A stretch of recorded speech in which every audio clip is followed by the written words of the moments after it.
hacían muchos elementos, pero estamos muy contentos de que Antonio esté aquí con nosotros para hablar de la gobernanza en Universidad de Excelencia. Pues muchas gracias. Nada, muchas gracias a vosotros, gracias al rector que me invitó y gracias a los demás por estar aquí. Y de hecho, ha sido muy útil, o es muy útil presentar después de la extraordinaria presentación del profesor Brunner, porque aquí lo que vamos es de lo general a lo particular y vamos a hablar de un modelo concreto y ver qué implicaciones tiene. Y lo vamos a ver en parte, la preocupación y el interés es en parte porque estuve 7 años trabajando en el University College, pero también me interesa el modelo británico porque España, al menos, yo creo que en Latinoamérica tarda un poco más, pero porque en España la transición demográfica ha pasado antes, pero llegará a Latinoamérica también. Y el problema que tenemos ahora mismo en España es que la población de España está cayendo. La proporción de mayores de 65 años aumenta mucho. Y eso quiere decir varias cosas. Primero, que las generaciones jóvenes van a ser más pequeñas, esto es un primer desafío.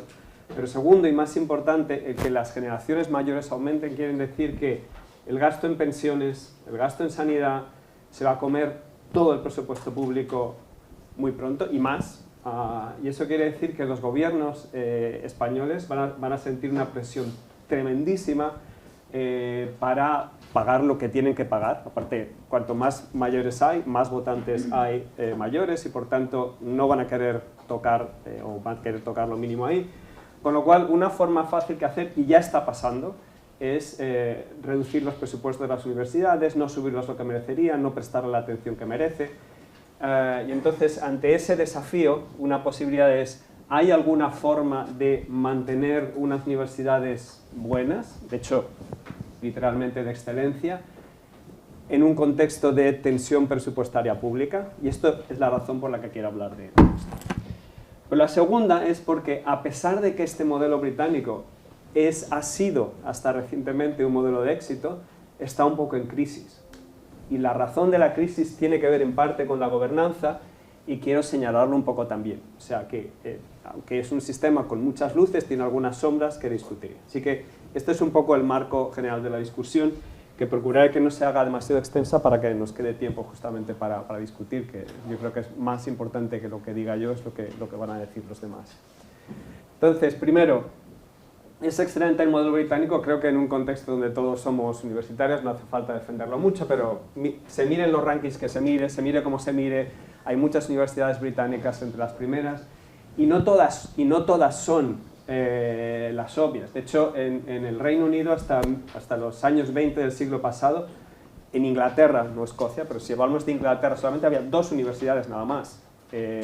University College es la tercera universidad que se crea en 1823, 24, una cosa así, por un motivo curioso que igual vale la pena mencionar, que es en Oxford y Cambridge solamente se podía estudiar si uno era miembro de la Iglesia de Inglaterra.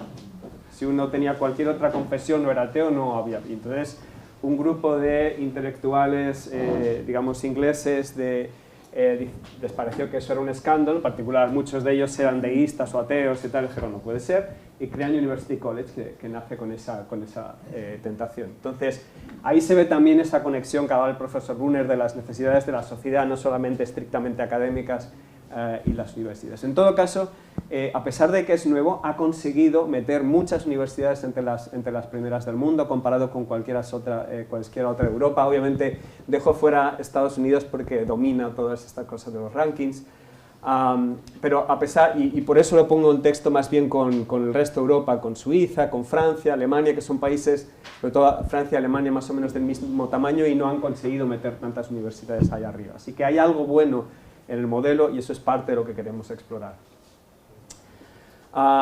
Pero crear un modelo bueno de universidades no es barato. Esta es una cosa que a veces cuesta convencer a los gobiernos. Si usted quiere una universidad buena, todos dicen que quieren una universidad buena, como dicen en inglés, tienes que poner tu dinero donde está tu boca. Entonces, eso quiere decir que cuesta dinero. Reino Unido está aquí, y Estados Unidos, los dos primeros países del mundo en estos términos. Chile sale muy bien, a pesar de que luego en ranking no sale tan bien, porque claro, el 3% del PIB de un país que es algo más pobre, pues es menor. Pero una cosa interesante de esto es que se ve que uno puede financiarlo de muchas maneras. Los colores de las barras nos dicen qué parte de la financiación es pública y qué parte de la financiación es privada. Entonces, en términos de financiación, se puede hacer las cosas muy bien como Noruega o Austria con mucha parte de financiación pública, se puede hacer muy bien con mucha parte de financiación privada como tienen estos países que están aquí a la cabeza. Así que esto es una elección, esto es algo que los gobiernos pueden decidir. Cuando hago esta presentación en España, hay mucha gente que se enfada porque dice, pues nosotros queremos una universidad pública. Bien, perfecto, pero entonces hay que hacer esto. Y si queremos una universidad buena, financiada públicamente, hay que financiar públicamente. Y yo lo que no veo, al menos en España, es que el gobierno esté dispuesto a hacer el sacrificio en términos de o cobrar más impuestos o dejar de pagar alguna otra cosa que quiere el Estado.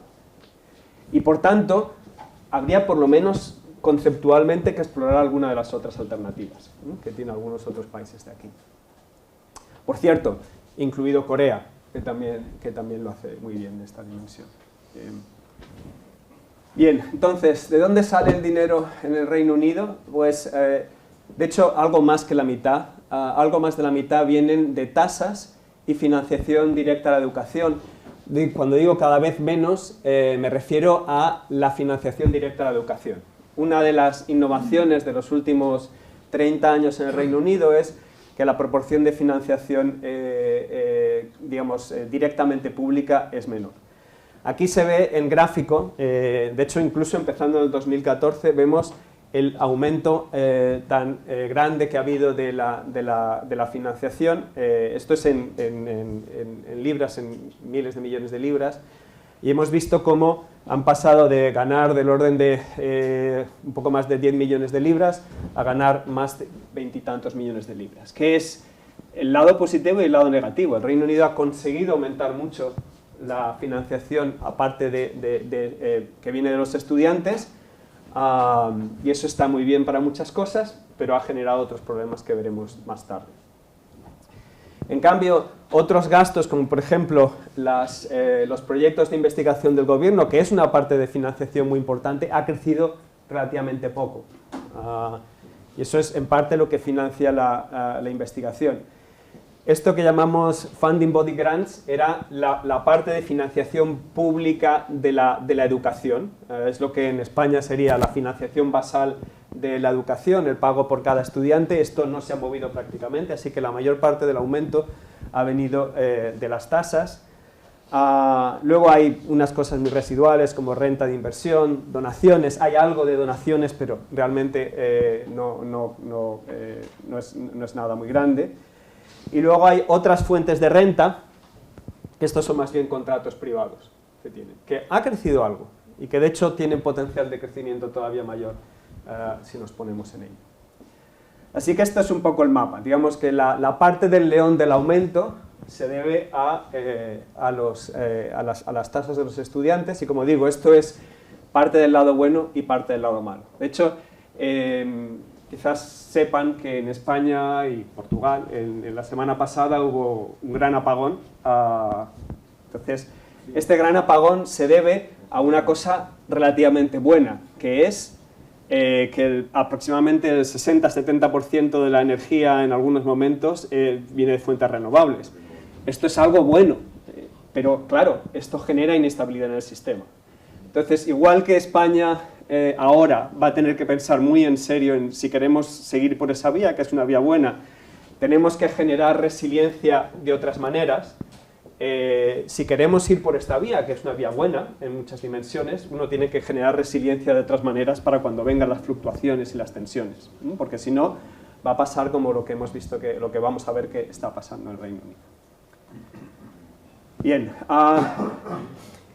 ¿quiere esto decir que todas las universidades tienen que gestionarse igual? No.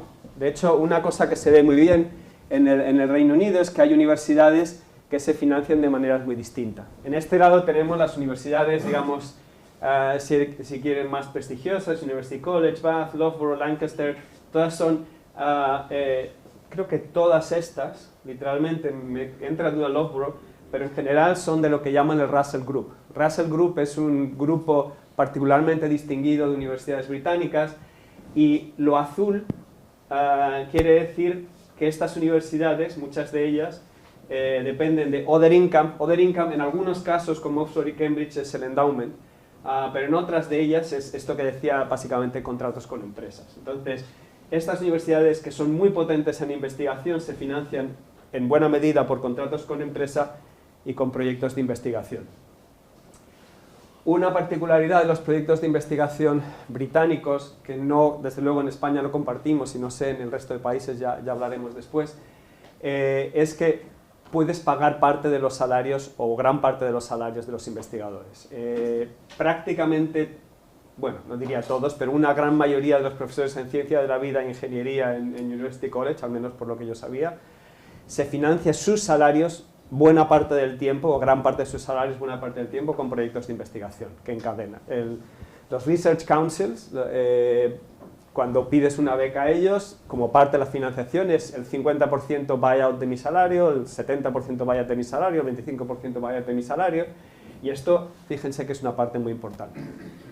Hay departamentos, en cambio, como en economía, donde no hay tanta gente que tenga estos megaproyectos de investigación y se financia más por la educación, pero, digamos, hay una variedad. Así que hay universidades que se financian de esta manera, donde investigación y contratos es una parte muy importante, y hay otras universidades que no son a lo mejor tan conocidas y tan distinguidas, donde casi todo es educación, que es la parte esta verde y amarilla que hay aquí. O sea que es un sistema que permite especialización y que permite que distintas universidades, digamos, elijan su cultura de una manera o de otra. De hecho, si les interesa, como tienen la presentación, cualquiera que la pida se la pueden dar, o sea que estará a disposición de todo el mundo. Bien, entonces, la parte de educación, la que me resulta más interesante, digamos, como potencial modelo para España, hubo una primera reforma en el 2004, en tiempos de Tony Blair, donde se decide pasar de tasas que eran directamente, pasaron de 0 a 1.000 libras en los años 90, y pasaron de 1.000 a 3.000 libras en la época de Tony Blair, y hubo una segunda reforma en tiempos de David Cameron, donde las tasas pasan a 9.000 libras por estudiante, ahora son 9.000 y pico, 9.250, una cosa así. De hecho, una parte del problema es que esta parte está regulada, y llevan digamos, planas a 9.000 y poco desde básicamente 2013-2014, con lo cual en estos 12 años toda la inflación que se ha acumulado, si hubieran querido mantenerla a los niveles del 2010 tendría que estar a más de 11.000 libras y sin embargo no ha subido. O sea que hay un problema de gobernanza aquí, es como esto lo gobierna el gobierno y no es particularmente popular, las mantienen, digamos, bastante bajas. Sin embargo, las tasas para los estudiantes internacionales son libres, suponen en estos momentos de orden de 16 millones de libras. Es un buen negocio en algunas dimensiones, pero tienen problemas que los vamos a ver a partir de ahora. Aquí tenemos la evolución temporal de las tasas. Fijemos, estas son las tasas de estudiantes de la Unión Europea, que por ley, mientras estaban en la Unión Europea, tenían que ser iguales a las británicas. Desde que ocurre el Brexit ya no, y entonces ¿qué ha pasado? Que las tasas de los europeos son igual que las del resto de estudiantes internacionales, entonces la gente ya no quiere ir. Pero de todas formas, fíjense el aumento tan brutal que han tenido los ingresos por tasas en el Reino Unido. Y aquí se ve, ¿no? Estamos casi casi duplicando los ingresos por tasas. Entonces, uno de las razones del éxito del sistema británico es que es muy competitivo. Y vamos a ver que además esto es algo que no es particularmente cierto solamente en el Reino Unido, sino que es general. Los sistemas competitivos tienden a ser más exitosos en términos de cómo lo hacen de bien. Entonces, Hay varias razones para la competencia y hay varias razones para los incentivos. En esto se nota que soy economista, ya dije que para mí los incentivos están bien. Y de hecho veremos que funciona. Entonces, incentivos a la investigación proceden de distintos lugares. Uno de ellos es lo que se llama el Research Excellence Framework, que es una evaluación que se hace cada 6 años a la investigación de cada departamento. En la ronda actual, o en la última ronda que ha habido, lo que se hace es se evalúan entre 1 y 5 publicaciones por investigador en ese periodo. Uno elige sus entre 1 y 5 mejores outputs de ese momento, una media de 2,5, y se puntúan de 1 a 4 por un panel. No se utiliza WOS, sino que hay un grupo de personas, de hecho literalmente los economistas que conozco utilizan un año entero simplemente a leer todas esas contribuciones y a decidir esas contribuciones cómo son de buenas para ellos. Y hacen un trabajo serio, al menos los que conozco yo, hacen un trabajo serio, no tienen docencia, no hacen nada durante un año, simplemente se dedican a leer los trabajos de sus compañeros y a puntuarlos, y lo puntúan de 1 a 4. Y una cosa interesante además es que parte de la evaluación es no solamente las puras publicaciones, sino el impacto social de esa investigación. Hay una parte de esto que es simplemente las investigaciones y hay otra parte que es el impacto social. Para un departamento como el mío, University College, tenía que presentar, somos como 50 personas, tenía que presentar 5 casos, digamos, de impacto. Y un caso de impacto es tomar una investigación que se haya hecho y argumentar que esto ha hecho una diferencia en la contribución social de la investigación digamos, de ese. Y esto uno necesita tener una evidencia de que lo ha utilizado el gobierno, lo ha utilizado una empresa y ha servido para algo, ¿no? Y esto, construir un caso de esos es un trabajo ímprobo, porque realmente coleccionar toda esa evidencia que realmente ha sido importante, ha sido utilizado, no es fácil, pero obliga a hacer ese trabajo. Y de hecho, una cosa muy beneficiosa que ha tenido esto es, hasta que se introdujo esto, porque hubo varios refs y antes se llamaban de otra manera, no me acuerdo cómo se llamaban, pero se llamaban de otra manera anteriormente, antes de que hubiera esta parte de impacto social, esto generó que en los departamentos se desplazara de alguna forma a la gente que no tenía investigación, digamos, académica pura muy buena, pero que en cambio tenían a lo mejor buenos contactos con empresas, con el gobierno, que hacían cosas que era utilizado.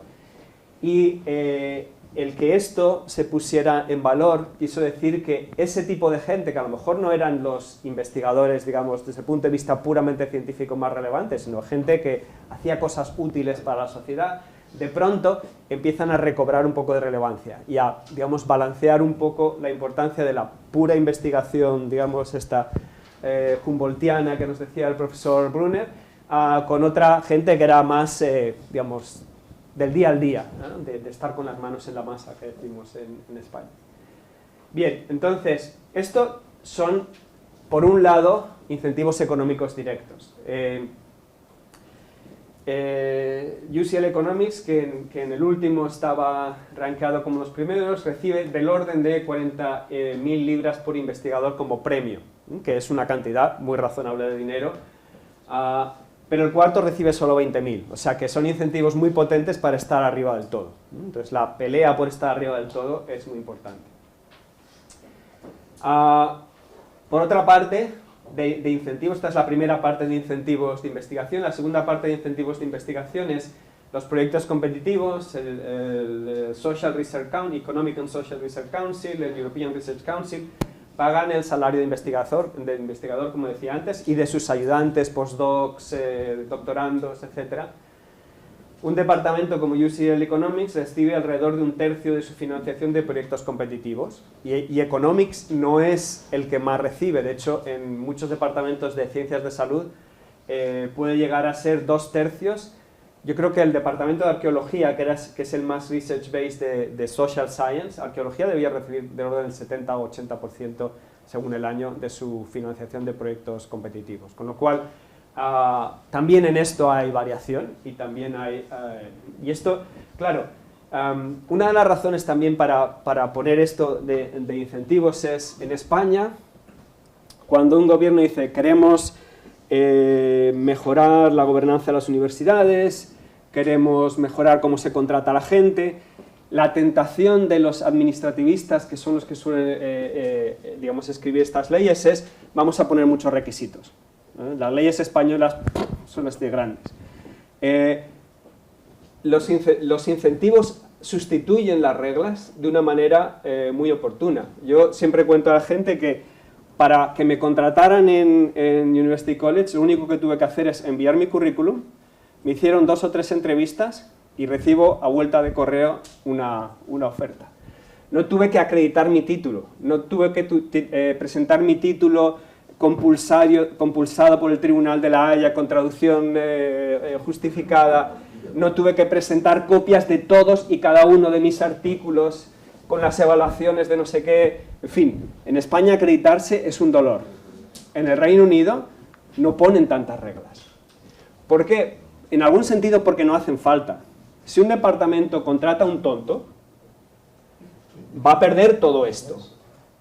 Entonces, no necesitas poner reglas porque las reglas, digamos, las sustituyes por incentivos directos. Si yo contrato a un tonto o a un amigo, que sería lo que podría pasar en España, si no pone reglas, dado nuestro modelo de financiación, ¿cuál es la tentación? Contrato a mi estudiante, contrato a mi amigo o contrato al amigo del consejero de no sé qué, porque no hay más límites que lo que ponga la ley administrativa.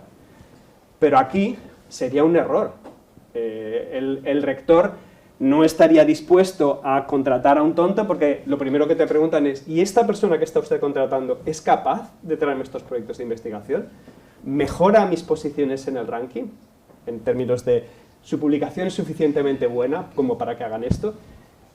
Y ya está. El rector, el decano, que es normalmente el que se sienta en las paneles de contratación, se sientan varios profesores del departamento, se sienta el decano, o quien el decano decide o la decana, que en mi caso es una decana, que decida que se presente, y un responsable de administración. Normalmente las preguntas de la decana o del responsable de administración es: ¿usted ha tenido proyectos de investigación? ¿Su investigación es reconocida? Los colegas van más al detalle de qué es lo que ha hecho, pero ellos quieren asegurarse de que eres una persona que vas a ayudar a esto o que vas a ayudar a esto. Y esa es una parte que me gusta mucho de cómo funcionan ellos. Pero no hay solo incentivos a la investigación, hay también incentivos a la docencia, algunos formales, como esto es algo relativamente nuevo, el Teaching Excellence Framework lo que hizo es intentar replicar lo que había hecho el Research Excellence Framework para educación, y en particular utilizan varias cosas. Primero, estadísticas puras de empleabilidad. Esto hay una encuesta que se hace todos los años, el Destinations of Leavers of Higher Education, donde sabes dónde han encontrado trabajo y qué salario ganan los estudiantes que han salido de la universidad. Hay una encuesta nacional a todos los estudiantes de las universidades, se llama National Student Survey, en el que se le pregunta a los estudiantes: ¿te ha gustado? ¿Qué tal es? ¿Cómo es la universidad? Y tiene estadísticas de abandono. Estos son primeros indicadores, digamos, cuantitativos, pero también hay una narrativa cualitativa, en la que uno puede explicar, por ejemplo, a veces los resultados del National Student Survey no son buenos, entonces uno tiene que explicar cómo es posible que, siendo una universidad buena, en cambio la narrativa no de tan, digamos, los números no sean tan buenos. En fin, uno puede explicar qué es lo que hace para mejorar la empleabilidad o qué hace para mejorar lo que aprenden los estudiantes, y tienen bastante peso, tanto uno como otro tienen bastante peso. Y eso ya de por sí ha importado bastante. En el primer ejercicio de estos que se hizo, hay como 3 categorías: Gold, Silver y Bronze. Y en el primero que hubo, London School of Economics tuvo una categoría de bronce, que fue un escándalo, claro, una universidad del prestigio de London School of Economics que tuviera esa clasificación. Pero claro, como ya hay incentivos, porque aparte de el pequeño castigo monetario, que es, en lugar de cobrar 9.250 solo puede cobrar 9.000, que esto para London School of Economics es como cacahuetes, no es algo muy valioso. El impacto reputacional de hemos dado un bronce fue desastroso y se pusieron a trabajar al mismo tiempo, de manera que al segundo ya tenían silver y seguramente la tercera vez tendrán. Y en parte se debía a que, como se habían enfocado tanto a ser los primeros en el REF, habían dejado un poco de lado la calidad docente y los profesores no se lo tomaban en serio. Fue salir esto y, de nuevo, no porque hubiera una amenaza del gobierno directa a intervención, sino simplemente te pongo la medalla mala, hizo que la gobernanza fuera inmediatamente a vamos a reequilibrar un poco, vamos a dar más importancia a los temas de docencia, los profesores van a tener que prestar más atención, a sus estudiantes van a tener que hacerles más caso, y entonces todo esto es directamente, de nuevo, no reglas, incentivos. Pero es que además de incentivos, digamos, por la vía de indicadores y tal, hay una tradición de rankings docentes que afectan mucho a la demanda de estudiantes. Los estudiantes, sobre todo los asiáticos, que son unos de los clientes fundamentales de universidades británicas, prestan muchísima atención a los rankings. Entonces, los gestores están muy preocupados de no bajar, de que en fin, de que las encuestas te den bien, porque claro, un estudiante, o sea, las tasas ahora mismo van de 20 y tantos mil a 30 y tantos mil libras por estudiante y año. Entonces, un estudiante que viene de un país no tan rico, porque al fin y al cabo China hay gente rica, pero no hay tanta, si se van a gastar 100.000 libras solamente en tasas, más lo que cuesta ir allí, ya se van a prestar un poco de atención de que la universidad sea buena. Entonces, los rankings afectan a la demanda, por tanto, vas a prestar atención a esto. Luego, aparte, en los estudiantes nacionales también pagan tasas. Esto luego, a lo mejor, si me da tiempo, porque tampoco quiero pasarme, hablaremos un poco de esto, pero la forma como pagan las tasas es estas tasas de 250 que afectan a los británicos, se repaga 9% de la renta que sobrepasa 26.000 libras al año y, por ejemplo, si solamente ganas 30.000 libras, esto quiere decir que vas a pagar, esto es la explicación que da la web del Higher Education Council, se van a pagar 26 libras al mes. Así que si uno no gana mucho dinero, los préstamos no te van a entrar en bancarrota. Estos préstamos británicos son muy distintos de los norteamericanos, porque tienen una parte redistributiva bastante importante. Es decir, solamente pagan al completo la educación universitaria aquellos que ganan suficiente como para que no sea una carga extraordinaria sobre su renta. Y esto es importante. Por aclarar, los 9.250 libras no se pagan mientras estás estudiando. No, se pagan cuando uno acaba de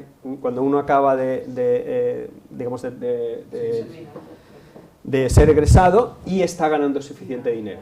¿Vale? Entonces, pagas unas cantidades que son bastante razonables para las rentas que uno gana. Y el repago se toma directamente del salario al mismo tiempo que pagas, es como si nuestra seguridad social te hiciera un recargo. De hecho, esto que en España sería políticamente veneno, una forma que han utilizado los australianos para que algo muy parecido no genere ese veneno político, es llamarle impuesto a los graduados. Entonces, simplemente, usted es un graduado, esto es básicamente equivalente a un impuesto, entonces yo te cobro un recargo a los impuestos normales para compensar el servicio que te ha dado el Estado durante un tiempo que es financiando tu universidad. Vale, entonces, incentivos por un lado. Luego, para reforzar la idea de que los incentivos importan... Perdón, Antonio, aquí sí. sigo interrumpiéndote. ¿Y esa renta, eso que paga el estudiante después de egresar, va a la universidad a la que Sí, estudió?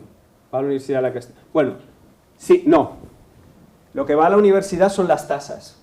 En el momento que el estudiante entra a la universidad, esas 9.000 libras, las pasa el gobierno. la agencia es una agencia del Estado, es como una especie de, como si fuera en España, ¿cómo sería la banca pública? ¿El ICO? Sí, el ICO. Es como si el ICO te diera un crédito, el ICO, esas 9.000 libras se las pasa a la universidad y luego el ICO las recupera. Una ventaja, ya que estamos hablando de esto y que hay muchos economistas en la sala, una ventaja de este sistema desde el punto de vista de las cuentas públicas, es que dado que lo que es un préstamo y lo da el ICO, esto no es deuda pública. Con lo cual, si pasamos a este sistema, las cuentas públicas están relativamente saneadas. Por un lado, sacas la subvención pública de las cuentas públicas y por otro lado, no asume deuda el Estado, porque la deuda la asume los individuos a través del ICO. Con lo cual, desde el punto de vista, si quitamos el veneno político este de llamarle préstamos, que sería destructivo en España, es algo perfectamente posible y que además haría más fácil toda la gestión, le saca al Estado una carga que tiene y se puede concentrar en aquello que en los próximos años va a ser crucial, que es pensiones y sanidad, y el resto básicamente no va a tener dinero para nada. Ok, simplemente por reforzar la idea de que la competencia es útil y buena, me baso en este es un artículo de Aguillon, de Bacripon,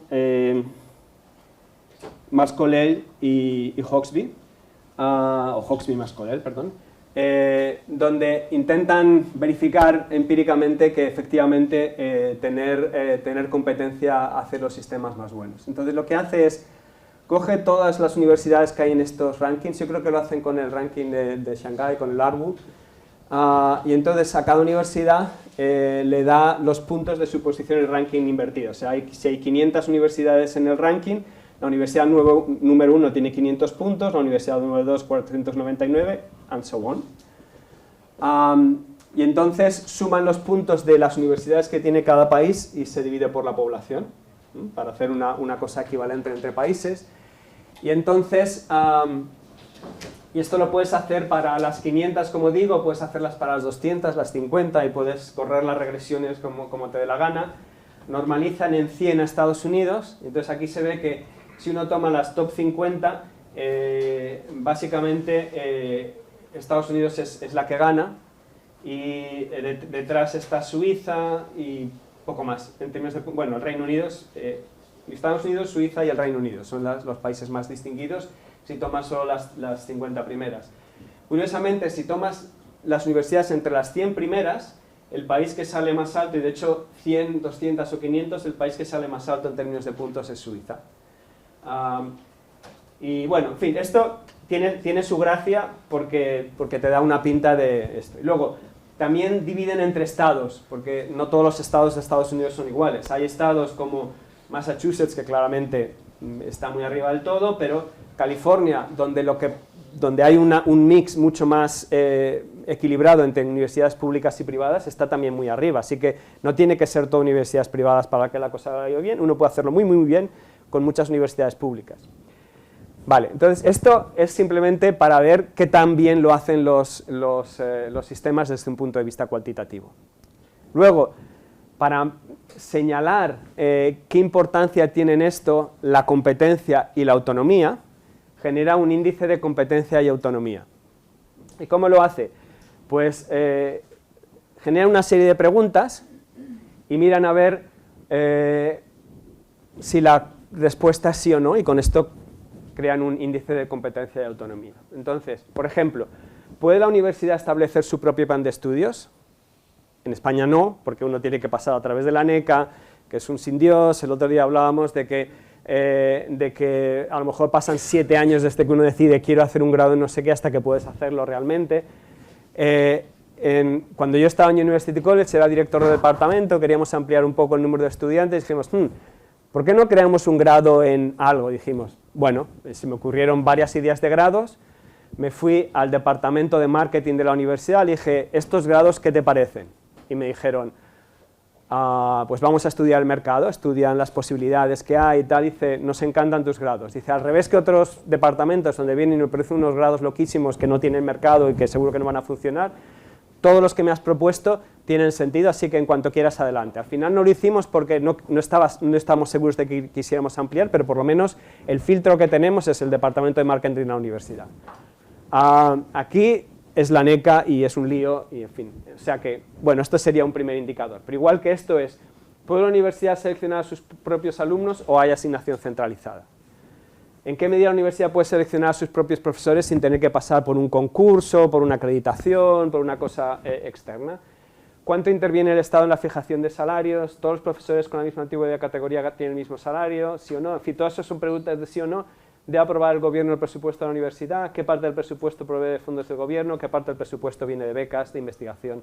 Entonces, todo esto son preguntas sí o no. Entonces, si tienes el máximo de síes, pues tienes un índice alto de competencia y autonomía, y si tienes muchas que no, pues bajo de competencia y autonomía. Entonces, en términos de pura correlación, uno ve que el índice de competencia y autonomía predice mucho del ranking. Países donde hay ranking muy alto tienen mucha competencia y autonomía. Países donde hay, bueno, aquí está España, tiene poca competencia y autonomía, pues tienen puntos más bajos en el ranking. Es un resultado muy general y robusto. Se puede hacer con otras cosas, patentes o citas en lugar de ARBU, o sea que el artículo es muy completo en esto. Y luego, esto es más para los economistas, si nos preocupa causalidad, lo que hicieron es crear un análisis diferente utilizando variables instrumentales, y la variable instrumental que utilizan en este caso es, en Estados Unidos, y aquí ya estamos por estados, en Estados Unidos hay un comité parlamentario del Congreso americano que tiene mucha importancia sobre la asignación de fondos, en particular también para la educación. Y en Estados Unidos también ese comité de presupuestario es tan importante que básicamente la gente solo sale de ese comité, los presidentes de ese comité salen directamente con los pies por delante, ¿vale? O sea, hablando en plata. Nadie quiere salirse de ese comité. Eso quiere decir que el hecho de pertenecer o no a ese comité es como una variable aleatoria, y además, normalmente, si el presidente de ese comité es del estado de Texas o el del estado de Arkansas o el estado de Colorado, tienen posibilidad de manipular las reglas para que vaya más dinero o no a su estado. Con lo cual, tienes de pronto una asignación mayor o menor dependiendo de esto. Bueno, pues esta variable aleatoria nos permite crear una variable instrumental para mirar si, de hecho, la correlación que se observa en el gráfico anterior es causal o no. Y lo que observan, me imagino que esto, la que realmente hizo este trabajo y se le ocurrió esto fue Caroline Hawksby, que es la empiricista de este grupo, y realmente se observa que efectivamente la correlación que hemos visto aquí es causal. No es que de pronto haya una tercera variable que explique por qué los países con más competencia y autonomía tienen también mejores universidades. Viéndolo entre estados en Estados Unidos, se observa que la relación realmente es causal, que es un aumento de la competencia o de la autonomía mejora la posición en el ranking de cada uno de los estados. Así que, en fin, nuestra intuición de economistas se ve verificada en los datos de una manera bastante robusta. Bien, para terminar, porque no quiero excederme más de los 3/4 de hora que me asignaron, vamos a hablar del problema del Reino Unido y luego doy una pincelada muy rápida de si el sistema sería aplicable, al menos en España. ¿Qué ha pasado en el Reino Unido? Que en los últimos 2 o 3 años, esto es un mapa que han creado desde el sindicato, digamos, universitario británico, para el mapa de despidos que ha habido en las universidades británicas. Y ahora prácticamente todas, no todas, pero muchas universidades británicas están despidiendo gente en los últimos años. Entonces, ¿qué es lo que ha pasado? Que hay un mercado, primero, que las universidades, como vimos por aquí, se han incrementado muchísimo el número de estudiantes extranjeros. ¿Qué pasa? Que más o menos en esta época entra un gobierno británico al que le asusta la inmigración, en fin, porque hay muchos votantes británicos al que les asusta la inmigración, y han decidido, pues vamos a hacer más difícil que los estudiantes extranjeros se queden por aquí después de estudiar, que era un atractivo de ir a estudiar al Reino Unido. Me puedo quedar allí unos años, estoy formado, y luego ya muchos de ellos se acaban volviendo a su país eventualmente, porque, en fin, aunque sean estudiantes chinos o lo que sea, un estudiante chino que tiene un grado en la Universidad de Bath y que ha pasado 3 años en una empresa británica, vuelve a China en unas condiciones, digamos, mercado laboral tan beneficiosas que le vale la pena, pero la parte de experiencia laboral también era importante. Como el gobierno empezó a poner problemas para eso, de pronto los estudiantes, sobre todo asiáticos, empiezan a bajar un poco y, en fin, y esto les ha creado problemas porque de pronto, para hacer toda esta docencia que tenemos por aquí, tienes que contratar mucha gente. Y si ahora no tienes los estudiantes, ¿cómo los pagas? ¿Vale? Entonces el choque es la energía renovable que sube, es lo que pasa en España, y de pronto hay una pequeña bajada, ¡pum!, todo el sistema se colapsa porque ¿y qué hago con todos mis profesores? Es que la metáfora con lo que pasó en España es brutal. De pronto colapsan los estudiantes y ¿cómo mantengo a toda esa gente? No, o sea, excepto Oxford y Cambridge, que tienen endowment y que ellos no han tenido problema, el resto no tiene algo para ir a pagar a estudiantes. No hay una... Entonces, a mí lo que me parece, y la razón por la que creo que en un seminario de gobernanza hay que hablar de esto, es que una parte del problema es que se generó, y esto tiene mucho que ver con la conversación del profesor Brunner, es en el momento de que se expanden las universidades británicas, viene todo este dinero, hubo una tendencia al mismo tiempo de decir, bueno, hay que profesionalizar los servicios, y entonces se crea un mercado de rectores, decanos, vicerrectores, etcétera, etcétera, que eran académicos, pero que en algún sentido toman un paso lateral en su carrera académica y en lugar de los rectores que tenemos aquí, muchos de ellos dejaron de ser rectores y volverán a su carrera académica normal.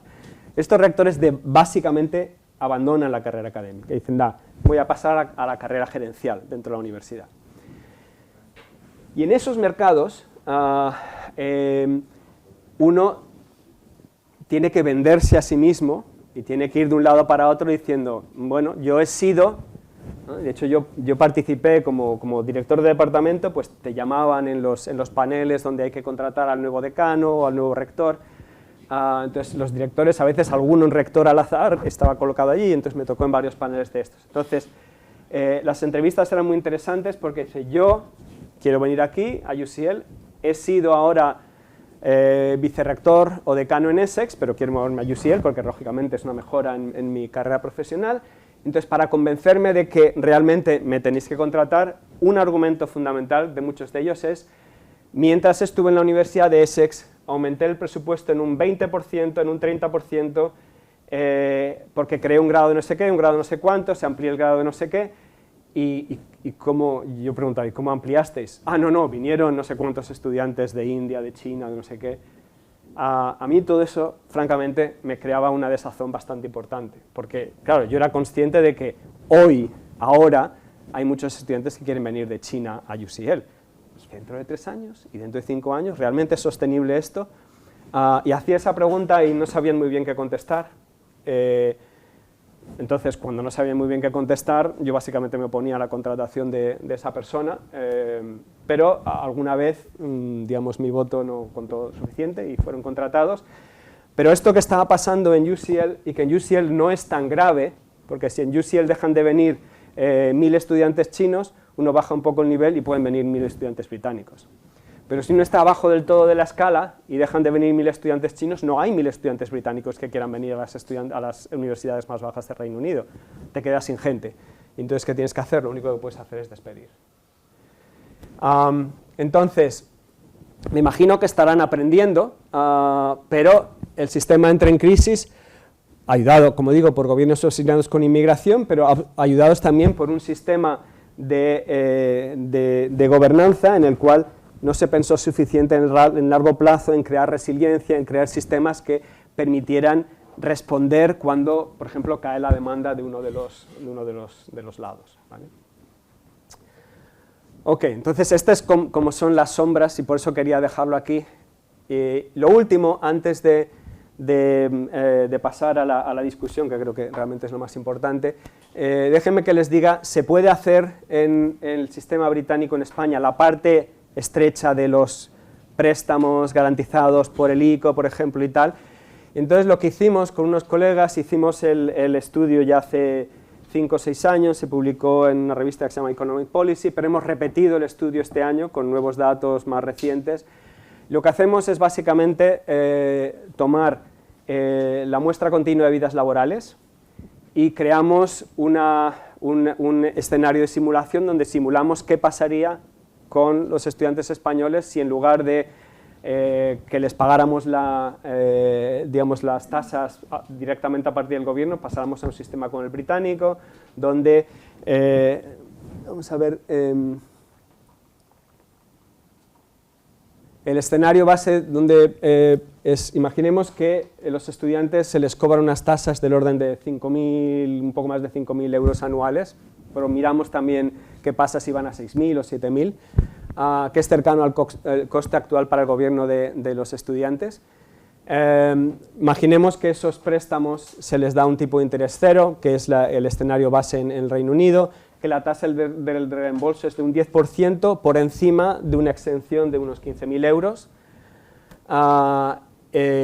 y una amortización, hay unos años máximos para el reembolso de 25. Es decir, copiamos el sistema británico y vemos qué es lo que pasa para el tipo de carreras laborables de España, dado nuestra muestra continua de vidas laborales y los datos que hay ahí. Y lo que nos sale es que los gráficos que salen son muy parecidos a los del Reino Unido. Esto es cómo ajusta el modelo a los datos. El modelo es la línea continua, los datos es la línea discreta, o sea que conseguimos un modelo que básicamente representa bastante bien lo que pasa. Y luego, en términos de los resultados, lo que se ve es lo mismo más o menos que se vería en el Reino Unido. La gente que acaba, porque sus carreras laborables son relativamente malas y acaban ganando poco, pues no reembolsan mucho. Reembolsan, por ejemplo, si estás en el primer percentil, como mucho la mitad. Luego ya cuando llegas al 20% de la distribución de la renta ya llegas a pagar casi 3/4 partes. Obviamente, si estás en el 100% del percentil, pagas todo.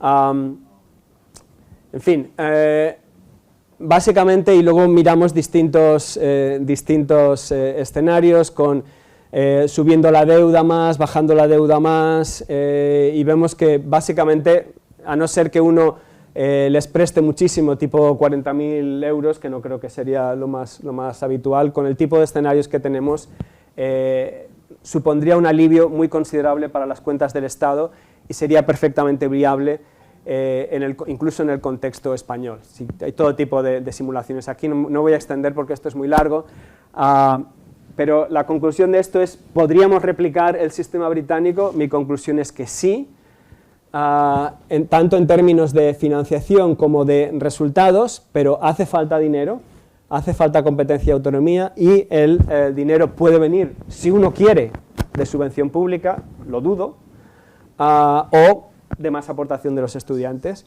Y obviamente también es importante mejorar el gobierno de las universidades, sobre todo teniendo en cuenta que un rector que está 3 años, de hecho parte del sistema británico que era importante es muchos de estos decanos, rectores, vicerrectores que están en esa escala de subidas y de cambios laborales, y que era otra cosa que me ponía muy nervioso cuando hacíamos las entrevistas, es ¿y cuánto tiempo ha estado usted en Essex? 3 años. Eso quiere decir que si saltas de un lado a otro de 3 en 3 años, tus incentivos a largo plazo de la universidad son muy bajos. Yo prefiero un rector o un decano que se han pasado 10 años, 15 años en una institución interior, porque por lo menos en 10 años, o sea, si cometes un error del tipo de estos que hemos visto, va a salir a la luz. Si estás 3 años, patada para adelante, y esto seguramente no es bueno. Paro.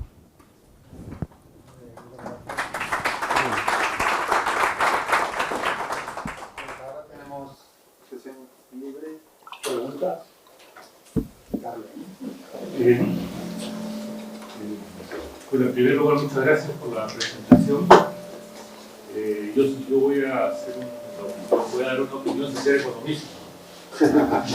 Entonces, lo primero es, tengo que expresar mi envidia frente a un sistema como el que nos has mostrado, mirándolo además desde América Latina, en donde justamente una de las cosas que nos hace falta desde hace siglos es estados que funcionen, ¿de acuerdo? Nos hace falta un Estado que efectivamente cumpla con las promesas, con su compromiso con la educación tanto universitaria como escolar, como en el sistema universitario. O sea, todos los gobiernos latinoamericanos, todos los presidentes y todos los congresistas de América Latina coinciden en que la educación es el único camino que nos va a salvar de su desarrollo, pero eso es lo último que se acuerda cuando tienen que tomar decisiones. Entonces, eso es, lo digo porque con la envidia que me da esto, no puedo dejar de hacer una especie de comparación también con las realidades que nosotros tenemos cerca. Una de las cosas que iba a mencionar, y lo digo así sanamente, es que incluso cuando hablamos del espacio iberoamericano del conocimiento, uno de los primeros problemas con los que tenemos que vencer entre nuestros propios países es el tema del exceso de burocratización, por ejemplo, para facilitar la movilidad de académicos entre un país y otro, a pesar de que se diga lo que se diga. Y eso ocurre no solamente en relación con España, sino también puede ocurrir entre el Ecuador y el Perú, entre el Perú y Colombia y Centroamérica, ¿no? Y pensando en el final de este encuentro, tomaba nota como algo que podría salir de este encuentro es un pedido a que no sé a quién, al presidente o no sé a quién, pero para que nos ayuden a que efectivamente ese espacio de movilidad y de intercambio de conocimiento regional o iberoamericano efectivamente nos acerquemos un poquito a él, ¿no? Pero lo otro es que cuando veía, y creo que en eso radica mi envidia, yo pensaba en estados fallidos como los míos, como el mío del Perú, en donde lo que ocurre es que no hay un apoyo abierto al financiamiento de la educación pública. De acuerdo, al contrario, lo que está ocurriendo en la mayoría de los países andinos es una disminución acelerada del financiamiento de la educación pública y un crecimiento galopante de la educación privada de muy mala calidad y masiva además, donde los estudiantes son universidades que pasan los 100.000 estudiantes y son chicos que una vez que terminan las universidades, sus títulos universitarios además no valen nada porque justamente salen de universidades que son muy malas. Y cuando hay problemas de orden regulatorio del Estado, bueno, como normalmente tiene el peso político, lo que hacen estos señores es cambiar la ley, la de fuerza. Entonces, yo no podía dejar de mencionar esto como para hacer un contraste, ¿no es cierto?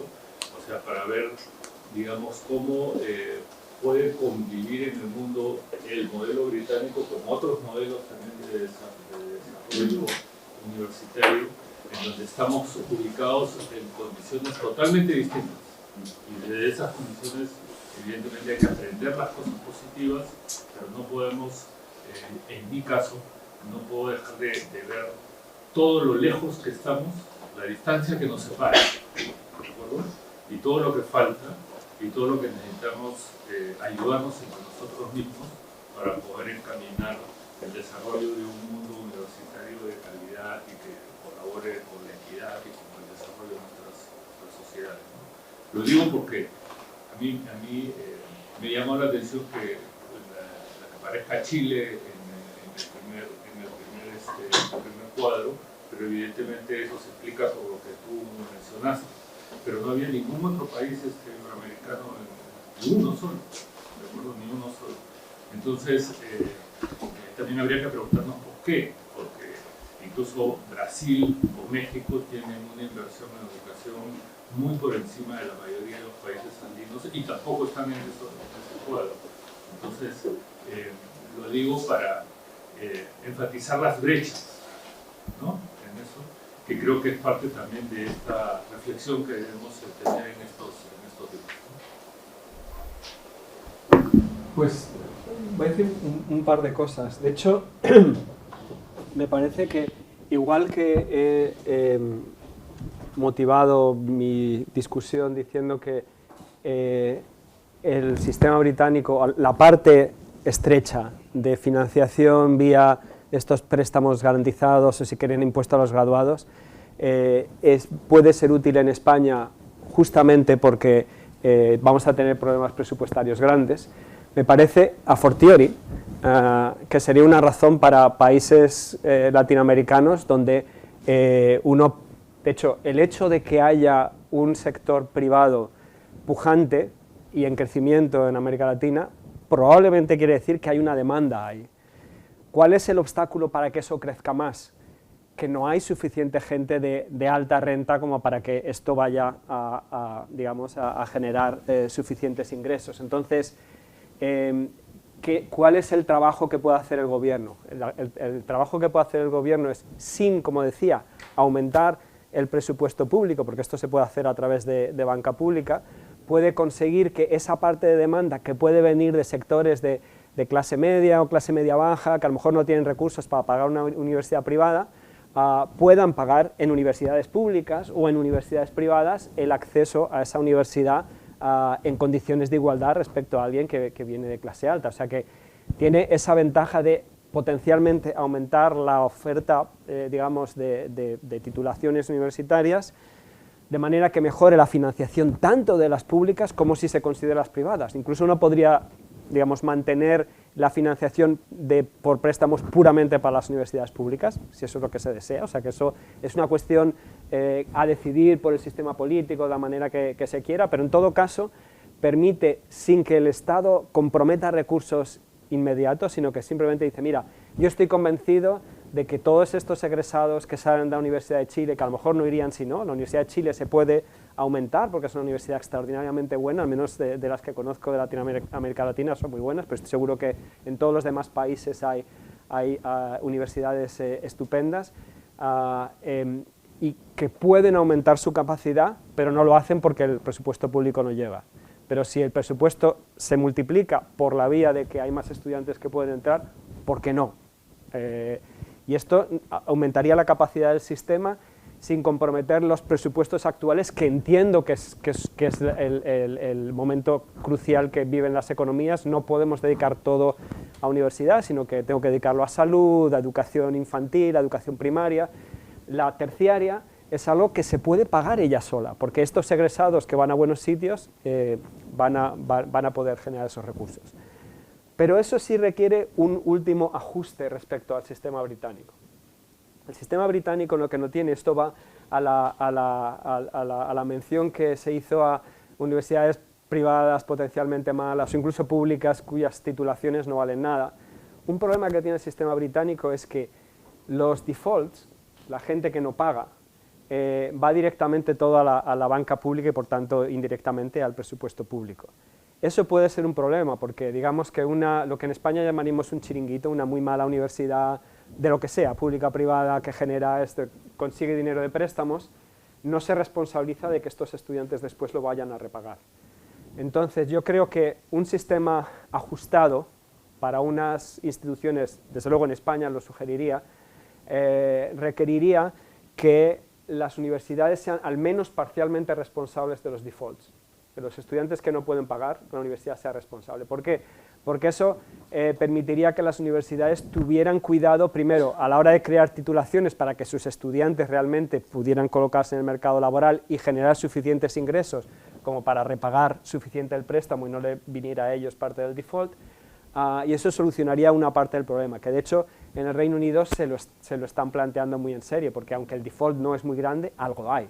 Entonces, y el default además no está concentrado en Oxford o en la London School of Economics, el default está concentrado en algunas universidades. Entonces el gobierno está planteándose también muy seriamente hacer a las universidades al menos parcialmente responsables del default para asegurarse de que entrenan bien a sus estudiantes.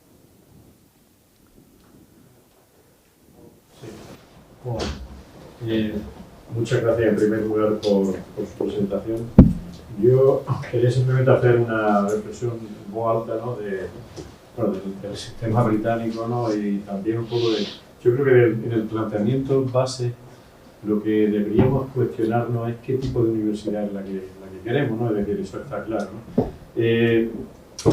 Es cierto, desde mi punto de vista, ¿no? que el modelo que parece triunfar en la actualidad, que está el modelo que aparece o que ha dado lugar, ¿no? el pragmatismo anglosajón, ¿no? Que ha un modelo de universidad con un importante ingrediente de lo privado, ¿no? Que parece que está funcionando muy bien y que probablemente sea casi una cuestión filosófica que pudiera hundir las raíces pues no sé si en la propia ética del protestantismo, ¿no? Que dio lugar a un modelo de universidades que es el británico, de que por ende o por añadidura al sistema norteamericano. Y también, pero aquí hay un nivel que, bajo mi punto de vista, se escapa un poco y que diría quizá también el profesor Brunner, ¿no? Que es el nivel INESO. La primera pregunta es, ¿qué es una buena universidad? ¿Es realmente la que está triunfando en uno de los extremos, por ejemplo, a nivel de investigación? ¿Y qué ocurre con el nivel docencia? ¿Dónde está llegando? Es decir, ¿cuál es la dimensión del nivel docencia, ¿no? Es decir, y ahí hablamos, por ejemplo, de la universidad pública, ¿no?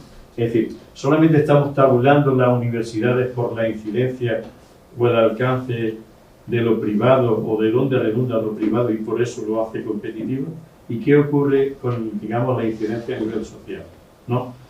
Es decir, esta especie de narrativa cualitativa me hace a mí, ¿no? Es decir, en primer lugar, la competencia realmente es lo que hace a una universidad. En la actualidad sabemos todos que sí, ¿no? Es decir, la competencia es lo que está haciendo el hecho de que nosotros determinemos si una universidad es buena o no es buena. Es decir, si es competitiva, si logra un estándar de competencia, significa que sí es buena. Pero ¿cuál es el factor social? ¿Cuál es la incidencia real de esa competencia, ¿no? Y eso nos llevaría indudablemente a plantearnos cuál es el fin de la universidad. Ser competitivo, ser la mejor entre las mejores y con qué parámetros estamos midiendo la universidad, ¿no? Lo que quiero decir es aportar un poco de perspectiva crítica al modelo anglosajón. ¿En qué sentido? Primero porque quizás no se está analizando la incidencia social de la universidad británica, ¿no? Es decir, está llegando, es la más competitiva en cierto, en determinado esquema a nivel mundial, pero por ejemplo el factor de incidencia social, ¿dónde está repercutiendo en la sociedad británica? Y yo creo que hay una clara asimetría, ¿no? En ese sentido yo sí sería crítico, ¿no? En el sentido de... Pero por eso decía al principio que ¿qué modelo de universidad queremos? ¿Queremos una universidad elitista? ¿Queremos una universidad altamente competitiva? Me da igual que tenga o no tenga incidencia en la sociedad, por un lado, ¿no?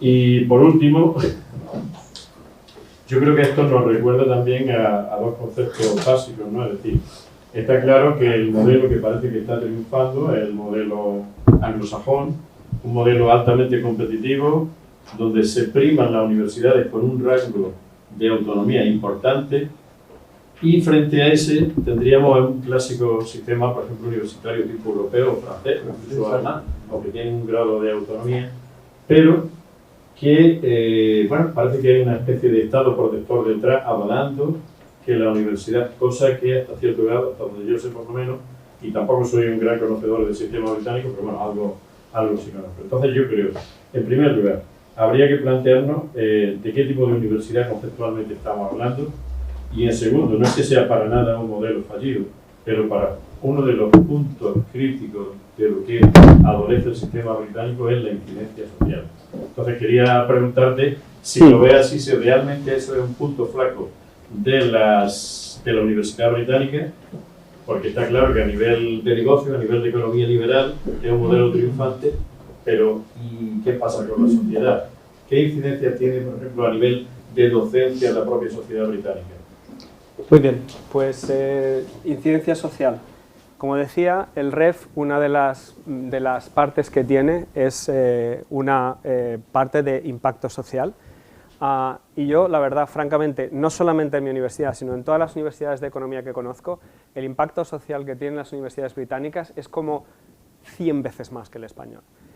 Los académicos de las universidades británicas han estado asesorando al gobierno sobre cómo se diseña el salario mínimo, cómo se diseñan los sistemas de bienestar, cómo se diseña la renta básica universal, cómo se diseña todo tipo de cosas que nuestros gobiernos directamente o ignoran o consultan con no sé muy bien quién, pero desde luego no interactúan con la universidad. Así que tengo un colega, por ejemplo, que ya no solamente hablando de gobierno, tengo uno de mis coautores, dedica prácticamente la mitad del tiempo a trabajar con la policía de Birmingham. Tiene contratos con la policía de Birmingham para asesorarles sobre, digamos, cómo cambiar los arrestos, cómo potencialmente modificar la criminalidad.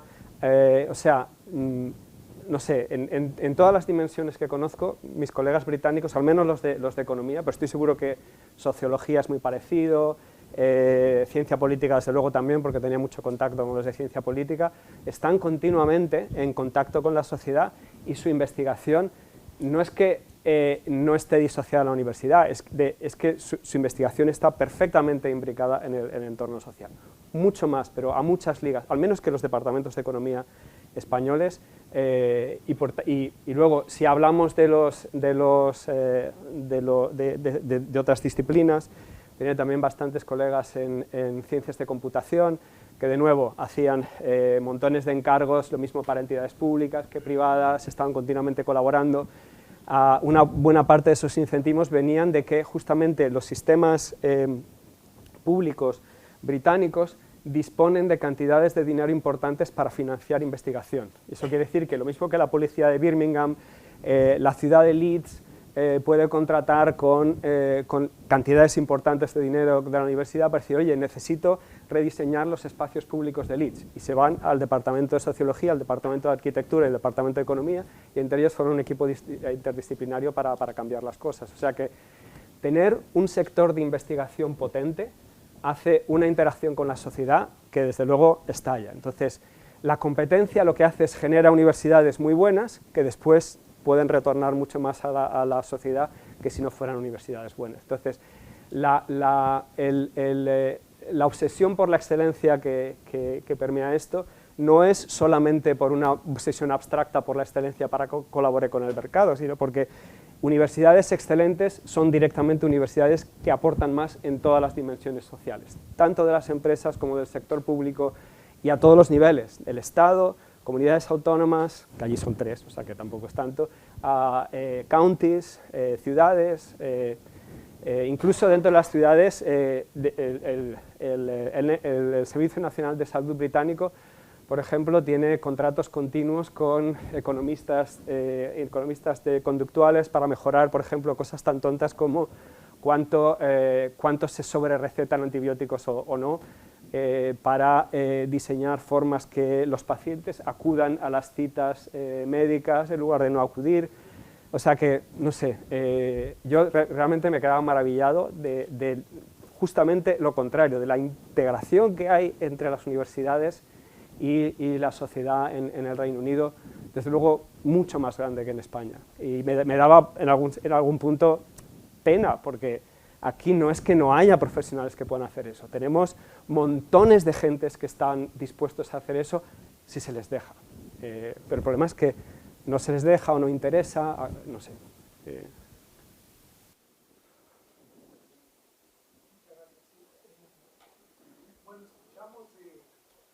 ¿Qué es una universidad buena? Desde tu perspectiva, después de la exposición que nos han dado, que es del sistema británico, ¿no? Funcional y exitoso en progresión a su realidad. Desde tu percepción, ¿qué es una universidad buena para nuestro medio? ¿Sí? Y a partir de eso, el tema de gobernanza, de financiación, si estamos hablando, ¿qué deberíamos hacer para no depender tanto de nuestros gobiernos como sistemas universitarios para mejorar posiblemente la gobernanza, que es directamente, posiblemente proporcional a la financiación o viceversa? Pues, digamos, universidades buenas lo son en la medida que hagan el servicio social que cada sociedad considere importante. Ya he dicho que si el sistema está bien diseñado puede aportar a muchos niveles, puede aportar a que las empresas sean más competitivas, a que los gobiernos provean mejor el servicio público, lógicamente a la empleabilidad. Hemos visto que el Teaching Excellence Framework también ponía mucho interés en los estudiantes, dónde se emplean, y no solamente dónde se emplean, si están satisfechos. O sea, la encuesta de estudiantes, National Student Survey, le pregunta a los estudiantes, ¿estuviste a gusto? Entonces, en un punto, claro, soy economista y además trabajé en la universidad digamos, que medio la financió Jeremy Bentham, entonces no puedo dejar de ser utilitarista. Entonces, al final, para un utilitarista lo que importa es el agregado de la utilidad de la gente. Y el agregado de la utilidad de la gente nace de muchas cosas, nace de lo que ganan, de dónde trabajan, pero nace también de su pura felicidad. Los estudiantes a lo mejor de algunas disciplinas no ganan salarios tan altos, pero a lo mejor son más felices, no lo sé, pero eso es una parte de la cosa que sale. De hecho, es muy interesante que los estudiantes de las universidades más competitivas, estas de tipo Oxford, Cambridge, London School of Economics, UCL, están en general menos satisfechos que los de universidades menos ranqueadas. ¿Y eso qué quiere decir?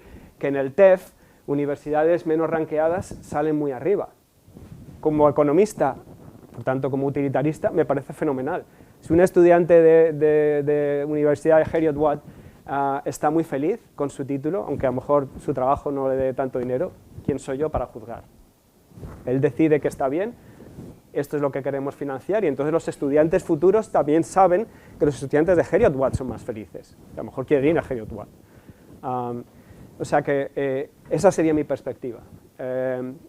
Entonces, en cómo lo hacemos, de nuevo, aquí sería pragmático. Si tenemos un gobierno que dice, no, yo quiero que esto se financie públicamente, y ya está, como el francés o como el alemán, no tengo nada que objetar. Es lo que han decidido los ciudadanos de ese país, quieren que se financie todo públicamente, mediante el presupuesto público, y tienen la capacidad estatal para hacerlo. O sea, estados como Francia, Suiza, Suiza y Suecia, si miramos los rankings, están más arriba que el Reino Unido una vez que dejamos de mirar las 50 primeras. Si miramos las 500 primeras, Suiza, Suecia, incluso Alemania, están más arriba que el Reino Unido. Y a lo mejor ese es el estándar. Entonces, si ponemos el estándar ahí, un sistema plenamente público está bien. Ahora, si es plenamente público, por favor que me financien. Lo que no quiero es un dogma puramente, digamos, ideológico de tiene que ser el sector público y luego no doy dinero. Eso, a mí, me parece hipocresía. Si uno dice tiene que ser público, vale, pues financialo. Y si no, busquemos otras maneras. Y aquí he expuesto una como hay otras. O sea, uno podría inventar maneras. Esto es simplemente un case study, es un ejemplo. Uno podría hacer mixes que son un poco distintos, generar otras formas de plantearlo. De nuevo, se puede ser pragmático, pero a mí lo que no me vale es ser ideológico y al mismo tiempo hipócrita. Eso no me vale para nada. Gracias. Gracias, Antonio. La mía es más una reflexión que una pregunta, es para compartir. El financiamiento público ciertamente es un problema parece que todo el mundo, particularmente en América Latina, en donde nos exigen más, cada vez hay más restricciones para el financiamiento público, precisamente. Una opción son las tasas por parte de los estudiantes, pero desde la pandemia muchas universidades nos hemos visto en la imposibilidad de aumentarlas. Si acaso nos atrevemos, los movimientos estudiantiles están de miedo, así.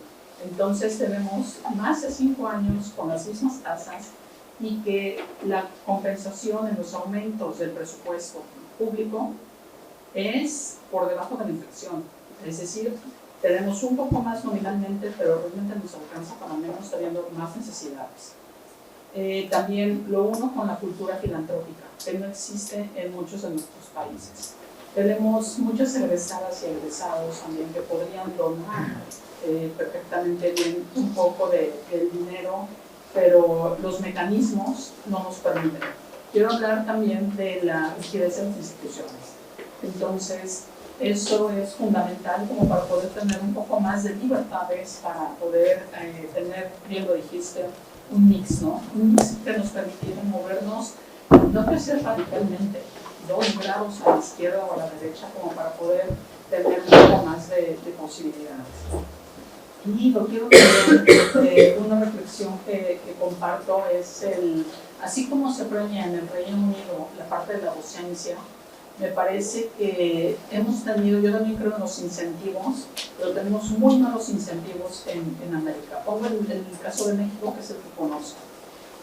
Hoy en día los profesores o investigadores están más interesados en el Sistema Nacional de Investigación, porque eso te da dinero. no tiene que ver nada con la vocación, nada con el impacto social, nada con la relevancia. Entre más reconocimiento tienes, más dinero tienes. Entonces eso te puede llegar a dar hasta, con el salario integrado, prácticamente hasta $5,000 por mes. Obviamente, la mayoría de las personas estamos interesados en el incentivo económico más allá de la vocación de investigación y de docencia. Y a mí se me hace que es peligrosísimo. Entonces, cuidar mucho los buenos incentivos más allá de los malos incentivos, que me parece que al menos México está más encaminado a ello, ¿no? ¿Dónde está el acompañamiento, la tutela? Hablábamos ayer en la noche. ¿Dónde está el acompañamiento del profesorado? No solamente al incentivo económico, sino al de las siguientes generaciones. A mí me parece que tendremos que reflexionar un poco más. Y por último, para no tomar tanto tiempo, la calidad de la educación. Los rankings nos dicen mucho, pero la pregunta es si el mercado realmente distingue o filtra la calidad de las instituciones, porque a veces basta un título independientemente de la calidad de la institución. Y eso también nos da mucha confusión a la sociedad. Nada más sobre para pensar más allá de responder. Igual empezando por lo último, por esto de cómo responden la sociedad y las instituciones, a veces estas cosas llevan un poco de tiempo. O sea, yo cuando llegué por primera vez a la Universidad Carlos III, después de que pasara por Barcelona, que fue el 2006, la nota de corte en economía, las notas de corte, o sea, las notas en el examen de acceso a la universidad en España van de 5 a 14, perdón, de 0 a 14, y 5 es como el aprobado. Cuando yo llegué a la Carlos III en 2006, la nota de acceso en el grado de economía era 5. Ahora estamos en 11 y pico, casi 12, o sea que ha habido un recorrido muy alto. Esto viene por dos motivos, porque un diario español, se llama El Mundo, empezó a generar una serie de rankings, que son rankings bien interesantes porque a diferencia de Arbu, de QS, que lo que toman, bueno, a diferencia de Arbu, que lo que toman es output de investigación y citas y premios Nobel, no sé qué, tomaba la opinión de empresarios, digamos, gente del gobierno y, digamos, profesores de otras universidades que rankeaban. Y si uno ve los rankings, al menos en economía, en derecho, en ciencia política, que más o menos los entiende un poco bien, reflejan bastante bien, digamos, la opinión generalizada. Están suficientemente bien construidos porque reflejan la opinión mayoritaria de la gente, incluidos empleadores, incluidos profesores y todo eso. Y fue empezar a publicarse esos rankings y tardó un poco, pero la demanda de los estudios de las universidades que estaban bien rankeadas, como en particular en economía, la Carlos III siempre sale la primera o la segunda, en administración de empresas siempre sale la primera, en derecho siempre sale la primera, pues empezó a subir la demanda. Y eso quiere decir que con un cierto retraso la gente es capaz de verlo. A mí hay empresarios madrileños que me dicen, cuando necesito a alguien de economía, quiero a alguien de la Carlos III, como es mi primera opción siempre. Y luego hay otras universidades privadas muy prestigiosas, ICADE, el Instituto de Empresa, en fin, y otras, sí, pero estos van después. Primero van a la Carlos III. En derecho igual, los grandes bufetes de abogados quieren graduados de la Carlos III. Entonces, esa apuesta por la calidad que hizo mi universidad hace mucho tiempo es algo que la sociedad ha acabado reconociendo y que la gente quiere graduados de la universidad porque hizo esa apuesta por la calidad. Entonces, puede llevar algo de tiempo, pero también vale la pena. Y eso viene a cuento de la segunda observación que quería hacer, que es los estudiantes se resisten a las tasas. Los estudiantes británicos se resistieron a las tasas un ratito, pero luego se dieron cuenta de que si no lo estoy pagando ahora, si esto yo hago un impreso, se lo envío a la agencia de préstamos y yo me olvido de esto hasta que me gradúe, y además si me gradúo, como ven, realmente tampoco es que estoy pagando tanto, al menos al principio. Luego ya cuando gane mucho más dinero, que es esto de Porque basarse, por ejemplo, en las donaciones filantrópicas, incluso en el Reino Unido, es una proporción muy marginal, pero incluso en Estados Unidos es un poco más grande para media docena de universidades y el resto no dependen de donaciones para nada. Entonces, es mejor algo como una tasa a los graduados, es mucho más efectivo para hacer esto que otras cosas. Y sí, habrá un poco de resistencia al principio, puede ser, pero si por un lado el gobierno garantiza y por otro lado las universidades se animan a subir, al principio las universidades británicas tenían miedo porque 9.000 es el máximo, podían cobrar menos, pero no deciden cobrar menos, deciden cobrar el mismo. ¿Por qué? Porque se dan cuenta que les permite ofrecer un mejor servicio a los estudiantes y que pasado un tiempo, o sea que igual hay que resistir un poco, pero pasado un tiempo, sobre todo si hay una garantía estatal, esto puede acabar funcionando, con lo cual me parece que es una vía. Ya digo, si yo fuera alemán o suizo o sueco, diría, es una tontería, no me hace falta, porque verdaderamente no les hace falta. Pero siendo español, digo, yo creo que esto nos hace falta. Requiere un poco de coraje, requiere alguien como Tony Blair, que está tan pagado de sí mismo, que hacía todo porque decía, ¡hala! Aquí estoy yo delante, y en fin, hizo cosas buenas como esta, hizo cosas muy malas como otras, pero requiere un gobernante con un cierto coraje para hacerlo. Pero pasado el tiempo, mirando hacia atrás, dice, fue una apuesta muy buena para el sistema. Entonces requeriría encontrar a alguien con coraje que estuviera capaz de hacer algo como esto, pero viable lo es, con un poquito de esfuerzo.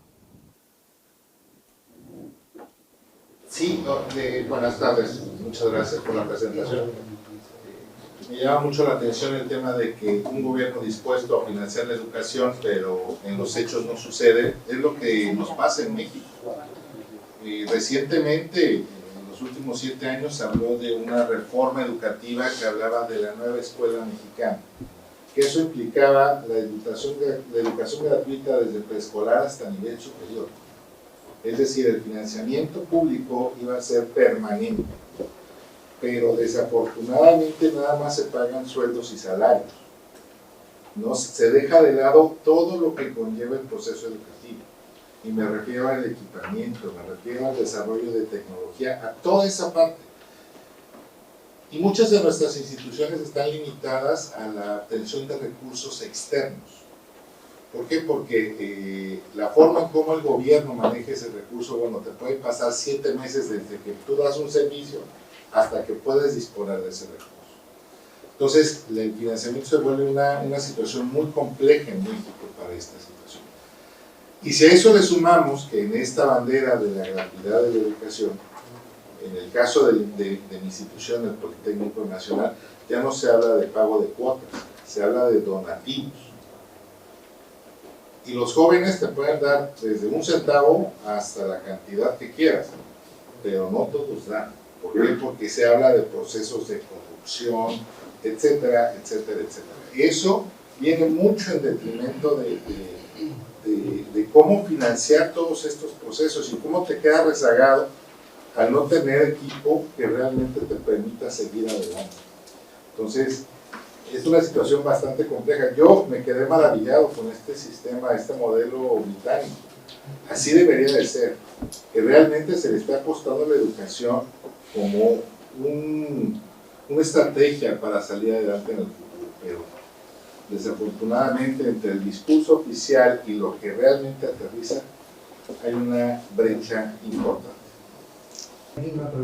Una cosa, porque se me olvidó contestar a una cosa de la rectora y luego hablábamos de los incentivos a la investigación que pueden estar descompensados con los incentivos a la docencia.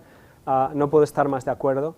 De hecho, una cosa que hicieron muy interesante en el Reino Unido que es una cosa de la última década y media no más, es crear figuras de profesionales de la universidad que tengan una carrera, digamos, puramente docente. O sea, hay puramente docente, docente investigadora y puramente investigadora.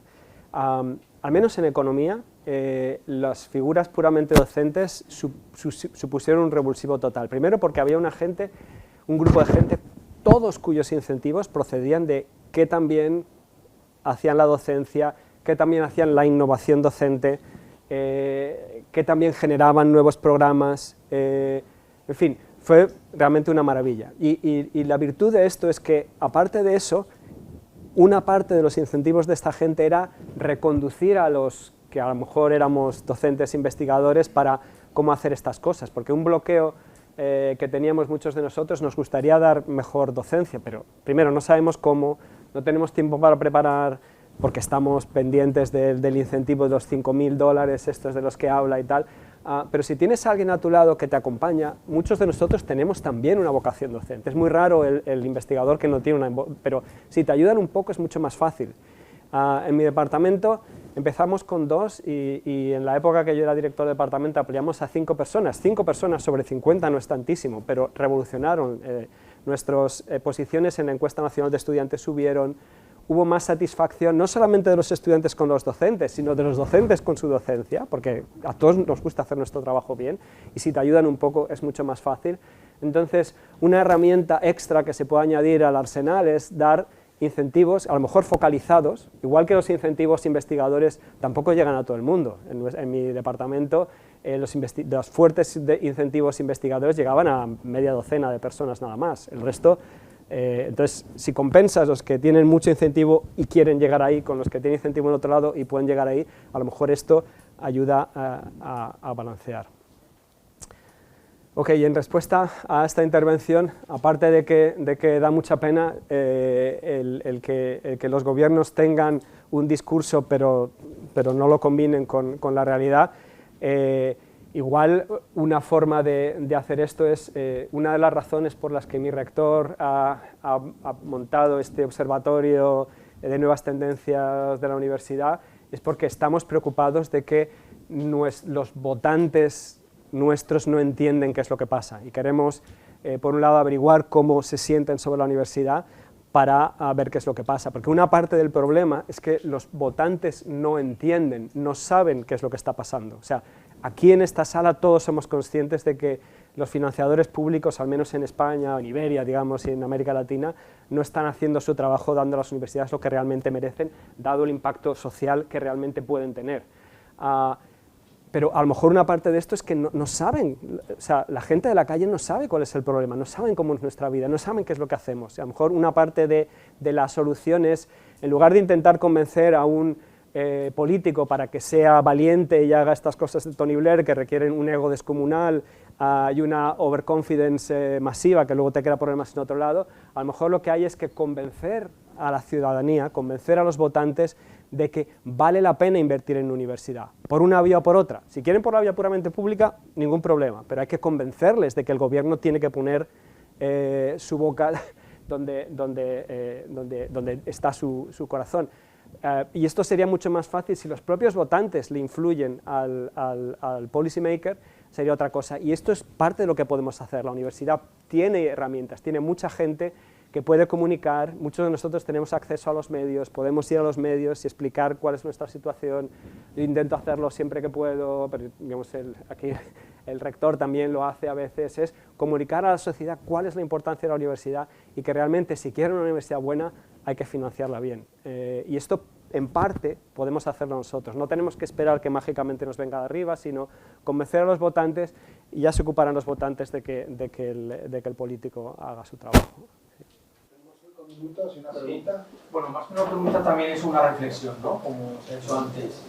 Porque ha salido en un par de ocasiones el tema de qué es una buena universidad, ¿no? En alusión a los rankings, en función de qué métricas o qué indicadores utilices, pues va a haber variaciones, ¿no? Incluso yo creo que la pregunta de fondo, que en los últimos años creo que también es muy evidente que está ahí, es cuál es la función de la universidad. Ha cambiado tanto el mundo y cuál es la función de la universidad. Entonces, yo la semana pasada estuve en la conferencia anual de ARMA, que es la Asociación Europea de Gestores y Administradores de Investigación, y una de las ponencias trató sobre universidades de cuarta generación. Entonces aquí explicaban que la universidad nació como un centro eminentemente docente, que después fue investigador, y que las universidades de tercera generación fueron de transferencia, ¿no? Y decían, ¿cuál es entonces el siguiente paso? ¿O cuál es la nueva función? Y hablaba de la función es orquestar o de alguna manera coordinar ecosistemas regionales de innovación, ¿no? En definitiva es donde hay un impacto social, ¿no? Tal y como pusieron en concreto el ejemplo de la Universidad de Eindhoven, y bueno, pues todo el hub y el polo industrial que hay, en concreto también los microchips y etcétera, etcétera, ¿no? Entonces hablaba un poco de esa función, ¿no? que al final, de alguna manera, es lo que va a generar un impacto social, ¿no? A nivel de generar profesionales cualificados, generar emprendimiento, generar riqueza, que en definitiva genera bienestar social, ¿no? Y estamos hablando mucho, ¿no? Sobre la cuestión de la financiación y la escasez de recursos, etc. Yo es un modelo que creo que, bueno, pues aparentemente suena bien, ¿no? Suena interesante, y creo que se abren entonces muchas posibilidades, combinaciones diferentes de ese mix, ¿no? Colaboración público-privada. Y termino con una reflexión justo con lo que Antonio acaba de comentar con respecto a la comunicación, de lo que hacemos las universidades y que a veces cuesta transmitir. Y quizá a lo mejor es indicativo también de otra cosa que se nos ha criticado tradicionalmente, ¿no? Lo lejos que en ocasiones estamos de la sociedad.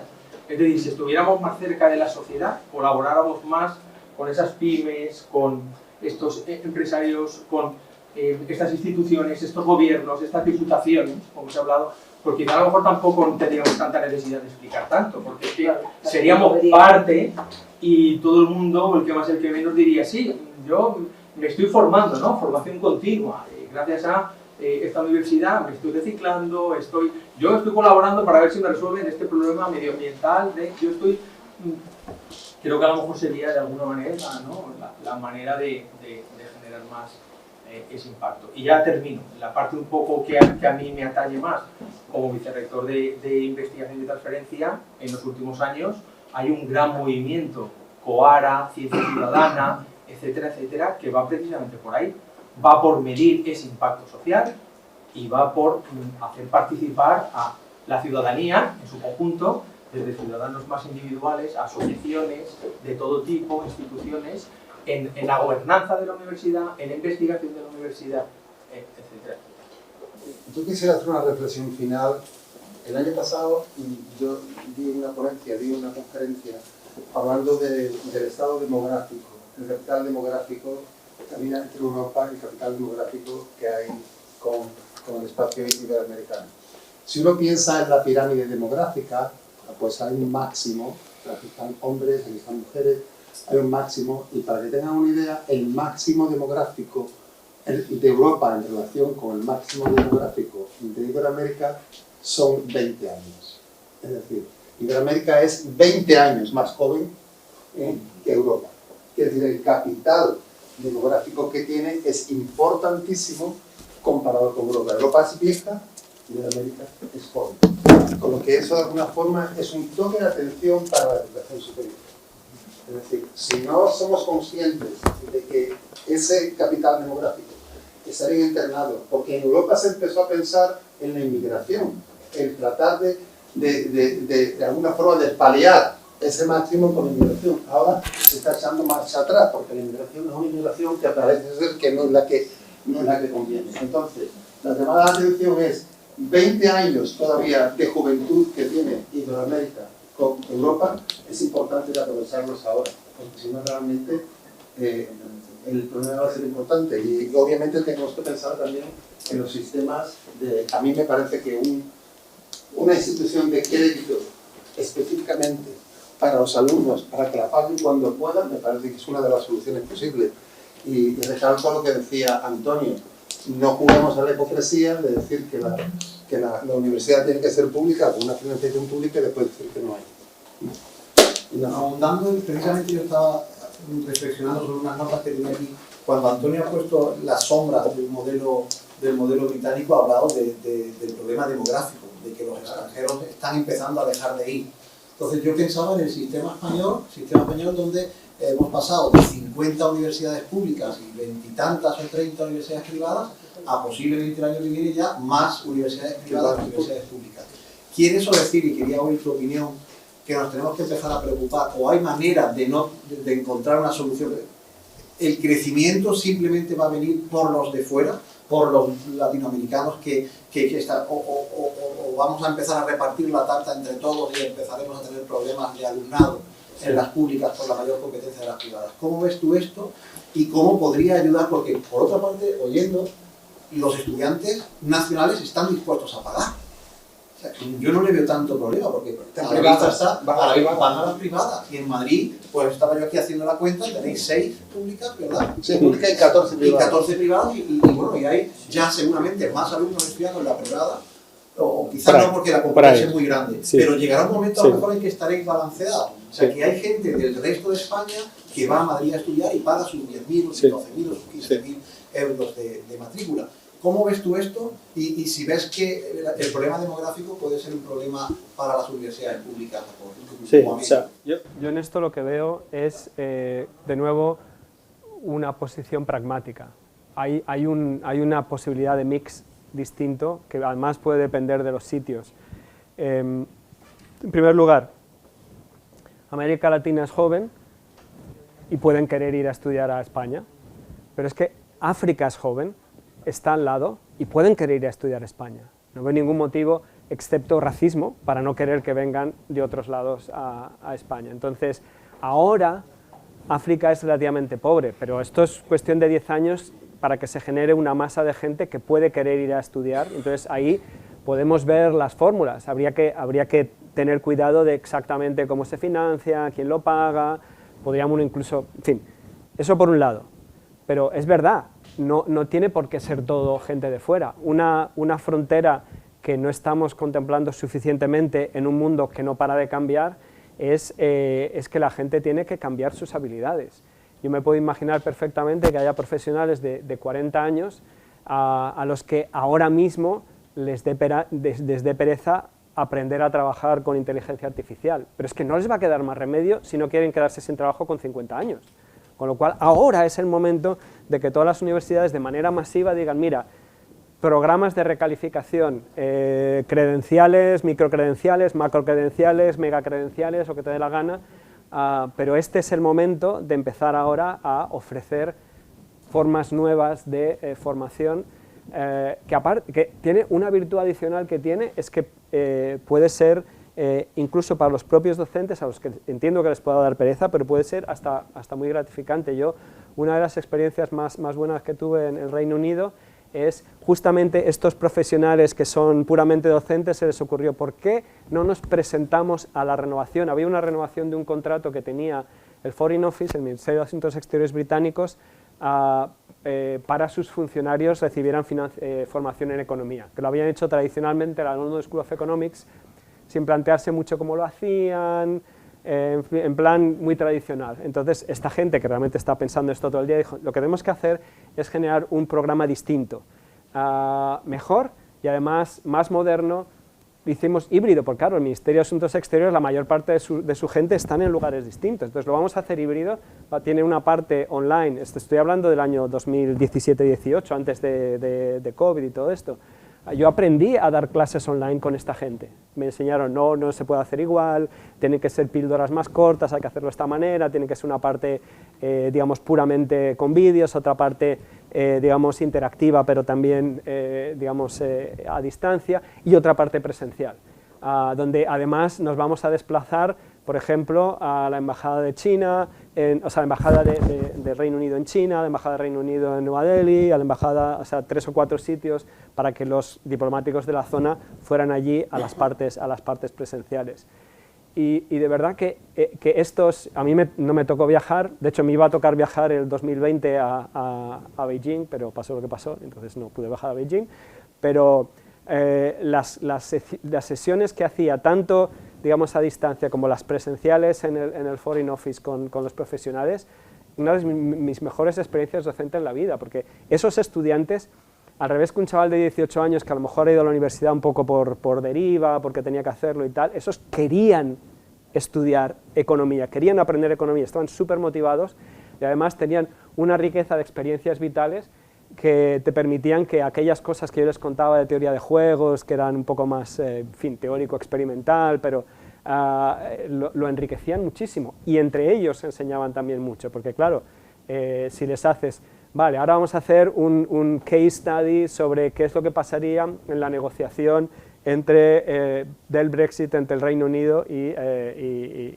la Unión Europea, Y estas son las, digamos, las cosas estratégicas de teoría de juegos que hay que tener en cuenta, pero ahora, una vez que hemos aprendido todo, vamos a entrar en un proceso de negociación. Claro, era una maravilla ver cómo esta gente lo hacía. Utilizaban las herramientas que les daba y mejoraban todo muchísimo. Así que la formación a lo largo de la vida yo creo que es la siguiente frontera que tenemos que... Una intervención muy rápida porque tenemos que ir a comer. Tres cuestiones que acaba de mencionar. La formación permanente, lo digo con el grupo unido de la Fundación Universitaria Latinoamericana, que centra gran parte de los 180 programas académicos entre licenciaturas, sobre todo posgrados en maestrías, de formación permanente y semipresencialidad. Está dirigido a esos sectores. Pero sobre todo, lo que me llama la atención es la mencionar, evidentemente, su líder de una fundación, una universidad en África, en Angola, en la Universidad Internacional de Kwanza, y oficinas en África que son las que identifican y dan becas también estudiantes para la formación en la Universidad Europea del Atlántico en Santander. Entonces, he mencionado la cuestión del racismo, lo hemos detectado, incluso en autoridades. Y hemos dicho, ¿algún problema con esto? ¿Algún problema con que vengan estudiantes angoleños a Santander o a otro centro en Asturias? Realmente hay que reinventarse, verlo, ver la oportunidad y la necesidad que existe. África es muy importante y aprovecho en un entorno iberoamericano como el que estamos, una África cercana que habla portugués. El portugués y el español son las únicas lenguas en líneas generales intercomprensibles, de las grandes, además de Guinea Ecuatorial. Bueno, pues muchas gracias, me gustaría darle un aplauso.